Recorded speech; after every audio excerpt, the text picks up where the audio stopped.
What's up everybody, Commander Sanctum here, and today we have a brand new deck tech using Bumi Unleashed. Bumi is a 5/4 human noble ally for 3 red-green that has Trample when he enters Earthbend 4, and whenever he deals combat damage to a player, untap all lands you control. After this phase, there's an additional combat phase where only land creatures can attack. Bumi is all about land creatures. Not only does he create one when he enters with his Earthbend ability, but he also makes combat more advantageous for them by letting them attack during a second combat. Heck, even if you don't attack with them again, his ability still lets you untap all your lands, making for a powerful one. We'll lean into this land focus by trying to make as many land creatures as we possibly can, through the use of Avatar's Earthbend ability, as well as some older techniques to do so. Compound this with a bunch of land wrap and even ways to take advantage of Earthbend's land return ability, and we'll have quite the deck to contend with. With that, let's get into the card highlights. The best way to animate our lands is going to be with Earthbend. Not only does Earthbend make them into creatures, it also brings them back to the battlefield whenever the creature dies or is exiled, making it a great way to not lose all your lands to something like a board wipe. Starting out with our Earthbending selection, we have a number of legendary creatures that enter an Earthbend a certain amount in Toph the Blind Bandit, Toph Greatest Earthbender, and Bumi Eclectic Earthbender. Not only do these creatures enter an Earthbend, they have additional effects as well. Toph Greatest Earthbender gives all land creatures you control double strike, while Bumi lets you put more +1/+1 counters onto each land creature whenever he attacks. Needless to say, these abilities are both phenomenal at helping out our land creatures out in combat. The Blind Bandit doesn't affect our land creatures, but instead has power equal to the number of +1/+1 counters on land creatures we control. Needless to say, since we're a heavy Earthbending deck, this will mean this Toph is going to be monstrous most of the time we have her out. For some more legendary creatures that Earthbend when attacking, we have Toph Earthbending Master, which cares about lands entering the battlefield to increase the amount of Earthbend on attack. The Boulder Ready to Rumble Earthbends equal to the number of creatures you control with power 4 or greater, which will be easy to maximize in this deck since you can Earthbend already animated lands to increase the number of +1/+1 counters on it. Avatar Kyoshi Earthbender Earthbends for a whopping 8 at the beginning of combat, letting you also untap that land when doing so, meaning you can use it for mana in the first main phase to then attack with it during combat. For some spells that can help us Earthbend, we have Rockalanche, which Earthbends equal to the number of forests you control. While we're a multicolored deck, the vast majority of Earthbending and ramp spells are green, meaning you're likely to have a ton of forests on the deck anyways, mitigating that downside.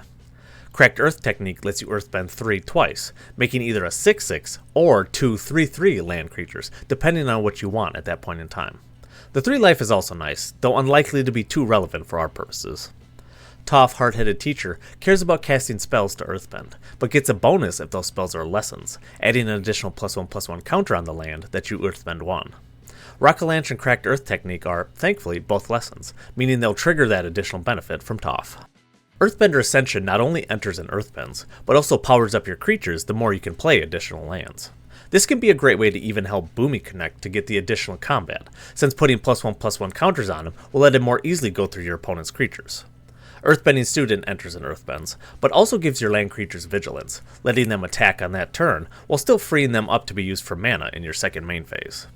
The Legend of Kyoshi has pretty much everything we want. It draws cards when it enters, it Earthbends for a potentially significant amount on its second turn out, before then finally transforming into Avatar Kyoshi, which gives your lands trample and hexproof, and lets you add a ton of mana with its tap ability. Seriously, you really can't go wrong with this card, especially when it transforms and gives a major evasion and protection boost to your land army. Since most of our creatures are allies, thanks to them being from the Avatar set, Haru Hidden Talent is a great persistent Earthbend source, Earthbending 1 whenever an ally enters under your control. Solid Ground is a great way to get some Earthbending out, while also increasing the number of +1/+1 counters put on your lands, thanks to its static ability. I mean, this enchantment costs 4 mana, and essentially Earthbends for 4, thanks to its ability, making it mana efficient as soon as it's played, while only increasing its value the longer it stays out. Like Solid Ground before, we have a number of other non-Earthbending ways to increase the number of +1/+1 counters put onto our land creatures when they're animated. Hardened Scales is similar to Solid Ground, netting each addition of +1/+1 counters with another single +1/+1 counter, whereas the Earth Crystal and Branching Evolution actually double the number of counters instead. This means that, if you were to Earthbend 4, for example, rather than 4 +1/+1 counters being put on that land, a whopping 8 would be instead, making them extremely effective ways to pump up your army. The Earth Crystal will even reduce the cost of most of our spells by 1, while also letting you use it as a mana sink to add even more counters to creatures, making it an all-around very effective card. Since we're so focused on making an army of land creatures, we need to make sure we have a lot of lands out to actually animate. What keyword goes better with this strategy than Landfall?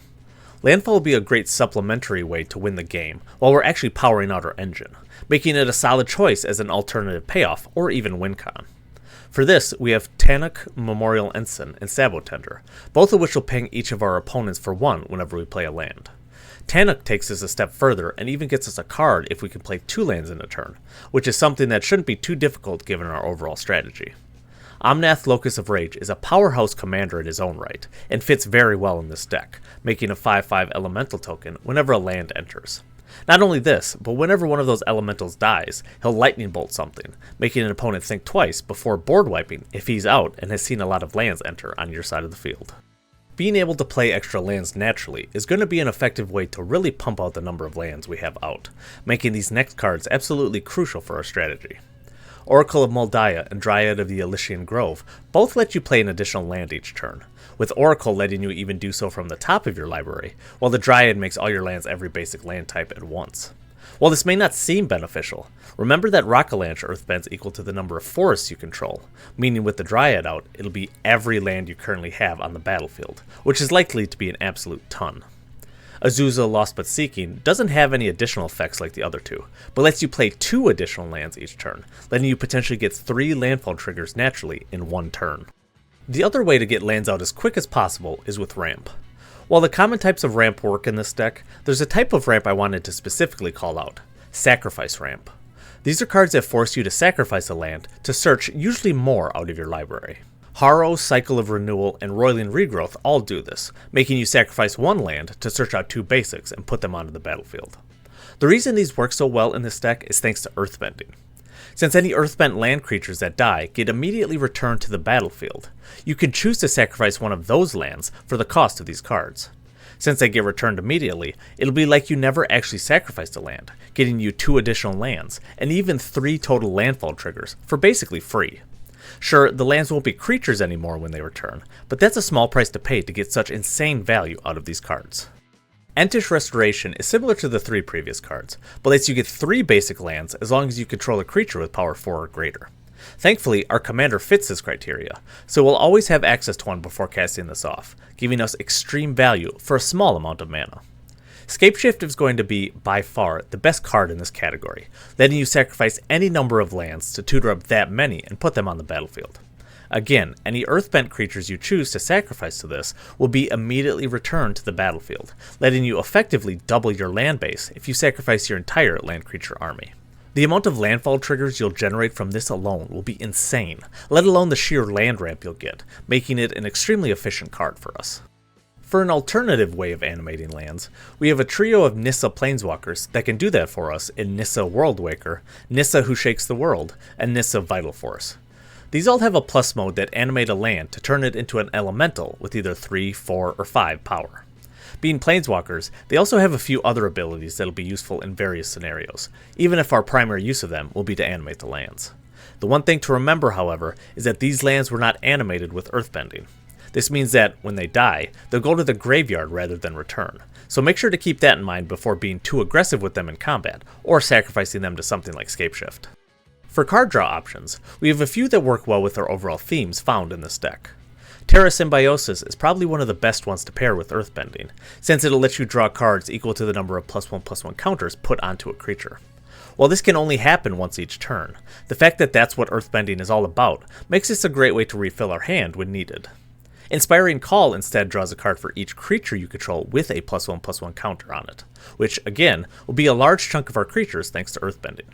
It even gives them indestructible, making it a great response to something like a destruction-based board wipe. Orin Frostfang not only makes our attacking creatures far more deadly thanks to Death Touch, but will also draw you a card whenever one of your creatures connects to an opponent. Based on the fact that we're more of a go-wide deck, and even have a way to get multiple combats thanks to Bumi's ability, makes Orin Frostfang a potentially oppressive card draw engine. Finally, we have a number of great utility cards that complement the themes in our deck. Sylvan Awakening is another way to animate all of our lands at once, albeit temporarily, pairing very well with Bumi's extra combat ability. This even makes our currently animated lands more powerful, since Earthbent lands are a base power and toughness 0/0 with counters on them, Well, this will instead make them base 2/2s, effectively raising all of their power and toughnesses by 2 until the next turn.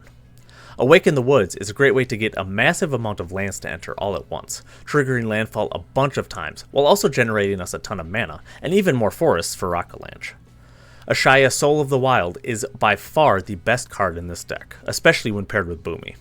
Since Ashaya will make Bumi a land, and since Bumi untaps all land creatures and lets them attack again if he connects, this means that, if your opponents have no creatures, you'll be able to immediately end the game, since you'll be able to have effectively infinite combat steps with Bumi and your other land creatures.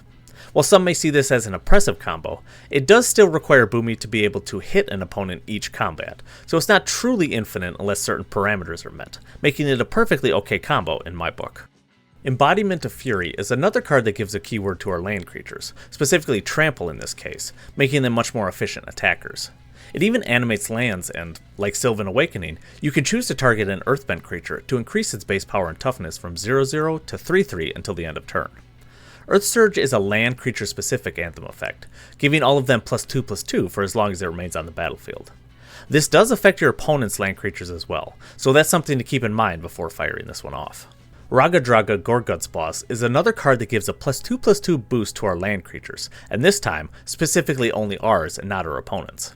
It also gives your land creatures pseudo-vigilance, since it'll untap each creature that attacks that has a mana ability, like land creatures do. Honestly, this card works so well with our overall themes that Raga Draga can even make for a good alternative commander for the deck if you want to switch it up every now and then.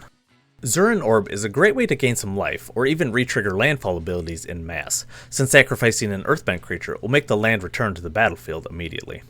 Heck, using the orb to take out your entire land army is a great way to respond to an opponent's board wipe, since it'll give you some extra value out of them rather than them just being returned. Staff of Titania is a great power boost equipment for Bumi to make sure he can get his extra combat ability to trigger, while also giving us more land creatures in the form of Forest Dryads. Speaking of extra combats, Morag Fury of Akum is pretty much the king of it in landfall decks, letting you get additional combats for each land that you have enter, while simultaneously buffing up your creatures as well. Honestly, Morag will be the more effective extra combat ability in this deck, since he's just so strong and it's so easy to get his trigger to get off as opposed to Bumi's. Here's an example deck list utilizing all the previously mentioned cards. Additional cards include more effective card draw mixed with utility in return of the Wild Speaker and Rishkar's expertise, ramp spells in Harvest Season and Skyshroud Claim, and more great land utility in Awakening of Vitu-Ghazi and Wilderness Reclamation. Earthbending is such a cool mechanic, and I love seeing it so maximized in a commander like Bumi.